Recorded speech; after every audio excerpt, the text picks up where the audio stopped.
겠습니다. 그 두루마리를 펴거나 보거나 하기에 합당한 자가 보이지 아니하기로 내가 크게 울었더니. 아멘. 예, 기도하겠습니다. 하나님, 오늘 귀한 6월 달을 우리에게 허락하여 주시고 또 가정의 달을 보낸 이후에 어떻게 보면 6월은 나라와 또 이 국가와 또 내가 속해 있는 이곳을 위하여 기도하는 귀한 한 달을 허락하여 주셔서 감사합니다. 하나님, 이 나라 이 민족을 긍휼히 여기시고 정말로 세상의 욕심과 자기의 고집과 또 자기의 이기로 하나님 이 혼탁한 세상 가운데 오히려 믿음의 성도들이 빛을 발하게 하여 주시고, 그리고 믿음의 성도들이 있는 곳곳마다 이 악한 것들과 악한 문화들이 사라지며 변화되어지며 하나님의 선한 것으로 영향력이 끼쳐지는 놀라운 은혜가 우리 6월 한 달 있을 수 있도록 복을 내려 주옵소서. 또 특별히 우리 6월 한 달 동안 살아가는 우리 성도들 몸부림치며 애쓰고 힘쓰고 살아갈 때 하나님의 돌보심이 있게 하여 주시고 하나님의 넘치는 은혜가 있어 하나님 지혜롭게 이기게 하여 주시고 정말로 하나님 기뻐하시는 그곳에 있어 하나님의 선한 은혜를 드러내고 또 경험하고 체험하며 간증하는 6월 한 달 되어질 수 있도록 하나님 복을 내려 주옵소서. 6월 한 달 살아갈 때 악한 막이 틈타지 않도록 하나님 인도하여 주시고 하나님 흔들리거나 또 넘어지거나 쓰러지지 않게 하여 주시고 주의 복된 은혜를 바라보며 믿음으로 설 수 있도록 하나님 복을 내려 주시옵소서. 오늘도 귀한 새벽을 깨우고 기도하는 믿음의 백성들을 주께서 함께 하시길 원하며 이 시간에 1,000번제로 드려지는 예물들과 또 범사에 감사하여 드려진 예물을 기뻐 받아 주옵시고, 또 오늘도 이 새벽에 나와 또 6월 한 달을 하나님 앞에 드리고 기도하는 성도들의 그 기도를 주님 기뻐 받아 주옵소서. 말씀 가운데 함께하여 주실 것을 믿사옵고 거룩하신 예수 그리스도 이름으로 기도올리옵나이다. 아멘. 이 세상의 모든 것들은 그냥 된 것이 없습니다. 하물며 이 물건 하나도 그냥 되어진 것이 아니죠. 사람들이 계획하고 설계하고 이런 것들을 만들어내고 물건들을 만들어냅니다. 최근에 이제 수요일마다 이제 이 창조에 대해서 말씀을 묵상하고 또 준비하면서 세상 사람들의 가장 무지한 것들을, 그러니까 믿지 않는 이 사람들이 가장 무지한 것들 중에 하나가 무엇일까라고 하는 이 고민을 창조론을 통해서 이 하나님께서 창조하셨다는 것에서 깨닫고 깊이 느꼈던 것은, 믿지 않는 사람들은 자기가 이루어지는 것들을 뭔가 스스로 다 할 수 있다라고 생각하는 착각이라는 거예요. 그러나 창조를 믿는, 또 하나님의 창조하심을 믿는 우리들은 그냥 되어지는 것이 없다라는 것을 믿는 것이죠. 무언가 누군가 개입하고 또 나 혼자 되어지는 것이 아니라 또 우리 주변의 사람들과 또 우리 성도들이 있고 또 하나님의 역사심이 있기 때문에 우리가 이 자리에 있는 것이라고 믿고 있다라는 겁니다. 그러나 믿지 않는, 믿음이 없는 사람들은 자기가 하고 있는 것들은 다 자기의 능력으로 모든 것이 이루어졌다라고 생각하는 것이죠. 그래서 근본적인 차이가 있는 것입니다. 우리 자녀들을 키우시는 부모님들 입장에서도 또 지금 성장하고 있는 청년들이나 우리 자녀들 입장에서 우리가 세상을 살아가고 또 우리가 있는 곳에서 그냥 되어지는 것이 없다라고 고백하는 건 굉장히 귀한 고백이에요. 수고가 있어야 되고 또 열심이 있어야 되고 또 공동체라고 하는 이 귀한 이 관계들이 있어야 된다는 겁니다. 이런 의미에서 본다면 우리는 모든 하나님의 은혜 가운데 빚진 자라고 하는 정체성을 가지게 됩니다. 왜냐하면 그냥 되어진 것이 아니기 때문에 누군가에게 도움을 받고 누군가에게 의지하게 되고 또 하나님의 역사심이 있기 때문에 하나님께 우리는 빚진 자고 또 성도들에게 빚진 자예요. 가끔 이 자녀들을 사랑하고 또 이 청년들을 사랑하고 또 이 청소년들을 사랑하는 데 있어서 아이 뭐 깨진 독에 물 붓는 거 아닙니까? 막 이렇게 생각하시는 경우들이 종종 있어요. 그리고 우리 교회는 아니지만 어떤 교회에서 한 예로 아유 청년들 뭐 이렇게 뭐 이 청소년들 뭐 이렇게 해줘야 봐야 뭐 아이들이 얼마나 뭐 변화가 일어나겠습니까? 사랑을 뭐 이렇게 베풀고 뭐 이렇게 아이들을 챙겨줘봤자 뭐 어떤 의미가 있겠습니까? 라고 이 계산적으로 생각하시는 분들도 종종 있습니다. 물론 1차원적으로 본다면 뭐 맞는 말일 수도 있어요. 뭐 무조건 나쁘다라고 그런 평가를 하시는 분들을 말하기보다는 뭐 그렇게 생각한다면 그럴 수도 있어요. 그러나 더 길게 보지 못하는 거죠. 왜냐하면 그렇게 말씀하시는 그분도 하나님의 사랑과 관심과 간섭을 받았고 그래서 그렇게 성장했던 것이고, 또 우리 청년들이나 청소년들이나 모든 사람들도 그런 사랑이 있기 때문에 지금 이렇게 자라고 있는 것이죠. 물론 지금 그렇게 빛을 우리가 기대한 대로 뭐 빛을 나타낼 수는 없을 수도 있어요. 그건 우리의 욕심이죠. 그럼 언젠간 하나님 계획 가운데 우리 자녀들, 우리 청년들, 또 우리 성도님들이 그곳에 있는 그곳에서 분명히 빛이 나게 될 줄 믿습니다. 이게 하나님을 향한 이 빚진 믿음의 자세를 갖고 있는 정체성이에요. 하나님은 사랑하는 이들을 위해 이 땅에 예수 그리스도를 보내셨고, 주님은 이 땅에서 고난받고 십자가에 달려 돌아가신 후에 사흘 만에 3일 만에 부활하셨습니다. 우리 인생이 아무리 발버둥을 치고 얻을 수 없었던 모든 것의 구원을 우리 주님이 이루어 주신 것이죠. 죄와 사망의 권세는 우리가 아무리 발버둥 치고 아무리 해결하려고 해도 해결할 수 없는 것입니다. 그러나 예수님의 희생, 예수님의 죽으심, 그리고 부활로 구원을 이루시고 또 그 은혜를 우리에게 베푸신 것, 그러니 우리는 예수 그리스도에게 어떤 사람입니까? 빚진 자라는 것이죠.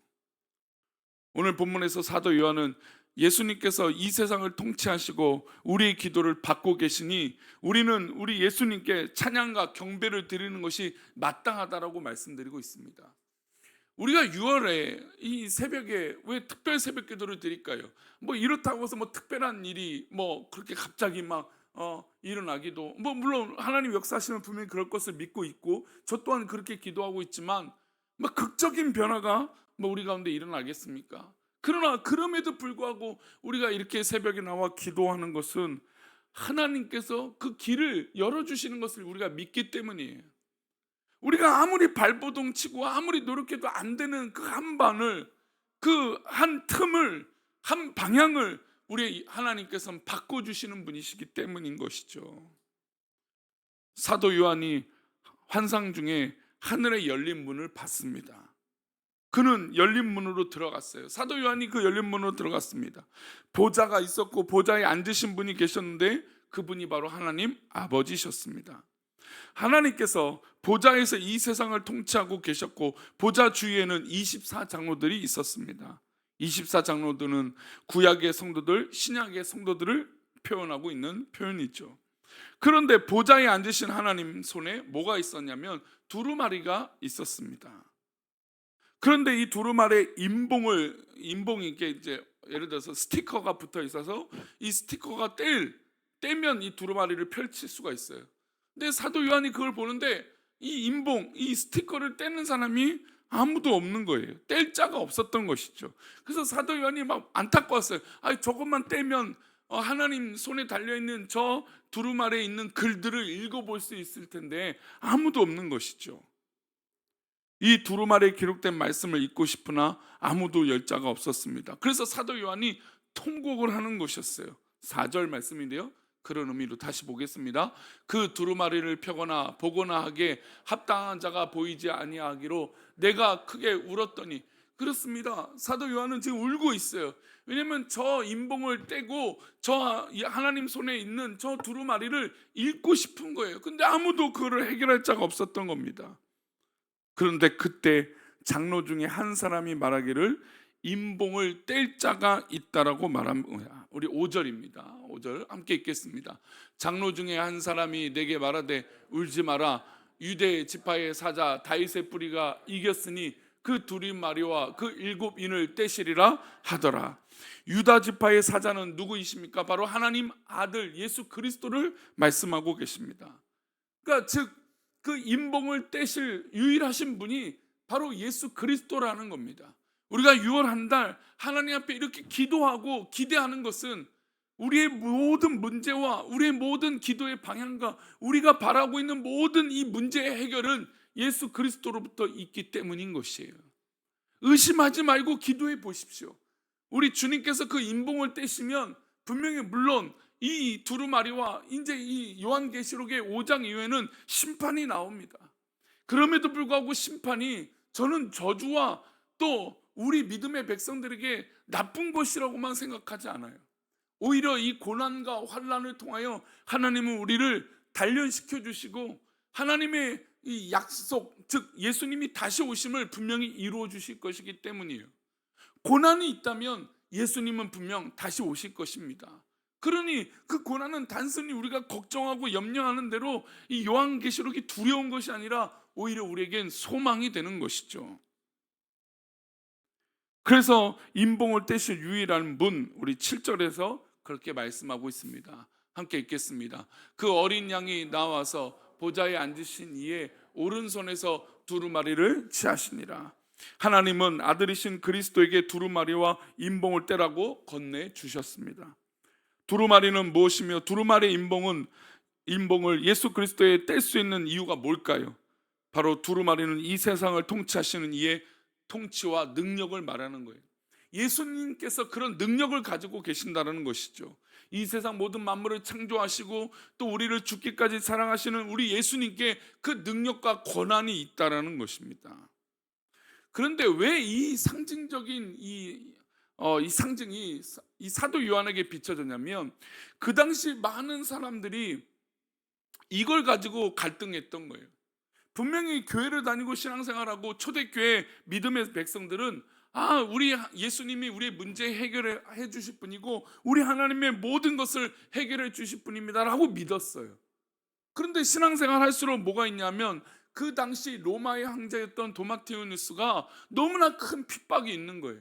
그리고 그 권력이 너무나 대단했던 것이죠. 그랬더니 맨 처음에는 은혜를 받고 신앙생활을 잘 하다가 보는데 점차 이 세상의 것들이 너무 커지고 대단한 힘을 갖고 있는 거예요. 그러다 보니까 신앙생활 하다 보니까 이 유혹에 빠지는 거죠. 내가 예수 믿는 것이 전부가 아니구나. 오히려 나를 살릴 사람은 로마의 황제구나. 그래서 배교를 하기 시작합니다. 교회를 떠나기 시작해요. 그 유혹에 빠지기 시작합니다. 두루마리의 이 봉인을 떼면 심판이 시작된다는 것은 우리 다 잘 알고 있습니다. 그 두루마리의 인봉을 떼실 분은 이 세상을 통치하신 예수 그리스도라는 거예요. 그러나 우리가 처음 신앙이 뜨거울 때 이 예수 그리스도께서 그런 분이라고 믿었는데 점차 그 영역이 줄어드는 거예요. 내가 해도 되네? 서론에 말씀드린 대로 내가 되어지는 것이 내 능력으로만 된다라고 생각하기 시작한다는 겁니다. 사실 한국교회 목회자들이 이런 부분에서 취약했어요. 내가 하면 교회가 되고, 그래서 어느 세미나를 가고 어느 이 집회를 가면 그렇게 막 자랑하시는 분도 있어요. 내가 교회를 이끌고 내가 이렇게 했다. 물론 그 능력과 그 열심을 저는 비하하거나 그런 의도는 조금도 없습니다. 맞죠? 목회자의 어떤 그런 능력과 어떤 그런 열심과 노력은 분명히 교회를 빛나게 할 것은 맞습니다. 하지만 그 역사를 이루어 주시는 분은 우리 하나님이시라는 것을 놓쳐서는 안 되는 것이죠. 우리의 삶을 이끄시고 우리의 삶에 그 인봉을 떼실 분, 우리 6월 한 달 우리 하나님께서 딱 그 정점을 찍게 해주시고 딱 삶의 변화를 이끌어 주실 분은 오직 예수 그리스도라는 겁니다. 세상의 권력이 아무리 대단하고 세상의 문화가 아무리 대단해도 결국 그 문화와 그 역사를 이끄시는 분은 예수 그리스도이시라는 것이죠. 세상 권력은 잠깐입니다. 하나님께서 봉인을 떼라고 아들에게 주시고 아들이 봉인을 떼고 심판하신다는 사실을 기억한다면 우리는 하나님만 믿고 의지해야 될 줄 믿습니다. 6월 한 달 우리 귀한 성도님들, 우리가 그 결정적인 순간에 판단할 시간이 딱 오는 그 순간들이 있을 거예요. 살다 보면 우리는 결정들을 해야 돼요. 한 번의 이 결정들 아니면 한 번의 그 선택들이 우리 가운데 있죠. 여러분, 그 선택을 하나님 앞에 드려보십시오. 하나님께서 지혜를 주시고 능력 주시고 은혜를 주시면 그 판단으로 오히려 하나님의 은혜와 하나님의 사랑을 경험하게 될 줄 믿습니다. 그러기 위해서 우리는 이 새벽에 나와 기도하는 것이죠. 하나님만 믿고 의지합시다. 세상 권력이 우리를 주관하지 못한다는 것을 깊이 깨달으시기 바랍니다. 이제 봉인을 떼시는 그리스도 앞에서 성도들이 기도합니다. 8절인데요. 함께 보겠습니다. 그 두루마리를 취하심에 네 생물과 24 장로들이 그 어린 양 앞에 엎드려 각각 검은고와 향이 가득한 금 대접을 가졌으니 이 향은 성도의 기도들이라. 그 두루마리를 취하셨어요, 예수님이. 그리고 네 생물과 24 장로들이 그 어린 양 앞에서 엎드려 있습니다. 근데 그 외에 손에 검은고와 향이 가득한 금 대접이 있었어요. 근데 사도 요한이 금 대접을 봤더니 그 향기가 나는데 그게 뭐냐? 바로 성도의 기도들이라는 것이죠. 우리는 오늘도 우리 항아리에, 믿음의 항아리에 기도의 향기를 담고 있는 것인 줄 믿습니다. 향기는 잡혀지지 않아요. 향기는 눈에 보이지 않습니다. 그러나 그 향기는 뭐를 통하여 맡을 수 있어요? 코를 통하여, 냄새를 통하여 맡을 수 있어요. 우리가 쌓는 기도는 실제로 우리 손에 잡히지 않을 수도 있어요. 눈에 보이지 않을 수도 있어요. 그러나 분명히 향기가 날 줄 믿습니다. 우리 하나님이 그 향기를 맡으시고 또 우리도 또한 그 기도의 향기를 맡게 될 줄 믿습니다. 그게 바로 기도예요. 내 손엔 잡히지 않는 것처럼 보이지만 우리 하나님이 그 향기를 맡아주시고 우리의 기도를 듣고 계신다는 것이죠. 그러니 우리가 드리는 모든 기도는 하나님을 기쁘시게 하고 영화롭게 하는 향기가 된다는 것을 잊지 마십시오. 왜? 모든 기도에 대해서 상징할 것들이 다 많잖아요. 여러 가지가 있을 수 있잖아요. 그런데 하나님은 우리의 기도를 향기라고 말씀하신다는 거예요. 향기는 그 상대방을 존중하는 거예요. 그 향기는 나쁜 향기가, 나쁜 냄새가 아니라 향기로운 향기예요. 기분을 좋게 하고 우리의 마음을 평안하게 할 수 있는 게 바로 기도라는 것이죠. 우리가 6월 한 달 결정적인 그 순간마다 하나님 앞에 향기로운 그 기도를 쌓으시기를 바랍니다. 내가 드린 기도에 하나님께서 때로는 즉시 응답하지 않으실지라도 우리 하나님은 듣지 않는다는 게 아니라 반드시 듣고 계실 줄 믿습니다. 응답의 여부는 나에게 있는 게 아니라 하나님께 있는 거예요.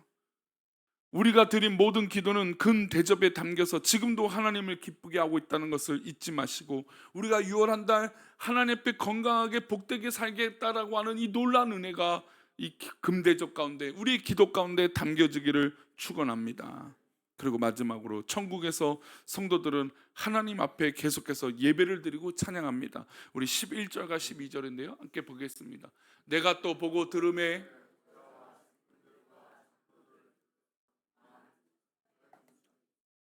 그 수가 만만이요 천천이라.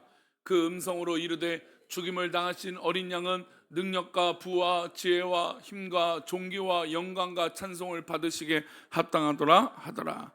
죽임 당하신 어린 양, 두루마리의 봉인을 떼시기에 합당하신 어린 양을 위해서 천사들과 24 장로들과 네 생물들이 찬양으로 예배를 드리고 있습니다.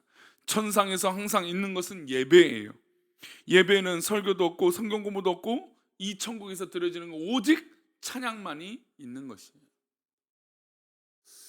어제 제 대학교 때 친구였던 우리 장애인 목사가 와서 이 찬양하고 기도하고 하는 모습에 저는 한편 내심 걱정이 있었어요.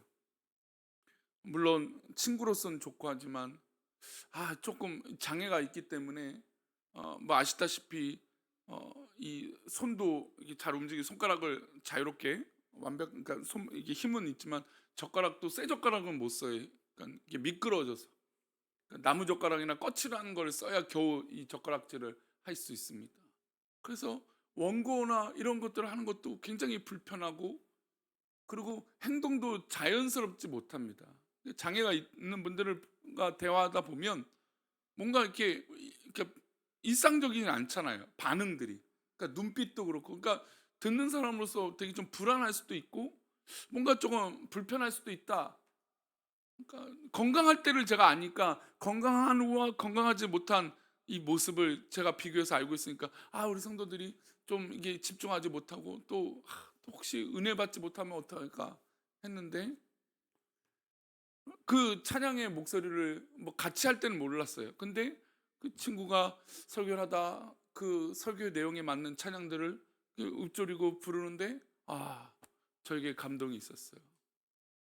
그렇구나. 찬양은 잘해서가 의미가 있는 게 아니라 진실할 때 하나님이 기뻐하시는구나. 그걸 느꼈어요.